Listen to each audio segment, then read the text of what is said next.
Ndugu jamaa na marafiki, nini tunajifunza kupitia glasi hii iliyokuwa ndani kuna maji mekundu na yanaingia maji meupe? Hapo inamaanisha kwamba ni maisha ya mwanadamu.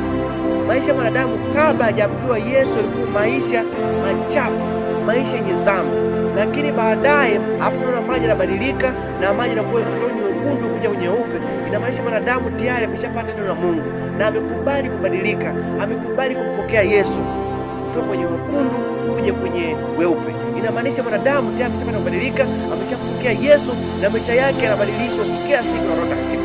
Maisha haya inabidi wanadamu wote tuishi maisha masafi, maisha matakatifu, maisha mazuri kama tunaona kwenye glasi. Mwanzoni ilikuwa maji mekundu bila kufanya kitu chochote, lakini sasa hivi hata mtu tukimpa anaweza kanywa, anaweza akatumia kwa kitu chochote. Wanadamu tunabidi watu wasafi, watu wa kutumika, watu wenye maana kwenye maisha ya wanadamu, watu wenye maana kwenye mbele ya Mungu, watu wenye uaminifu mbele ya Mungu na watu wenye kutumika.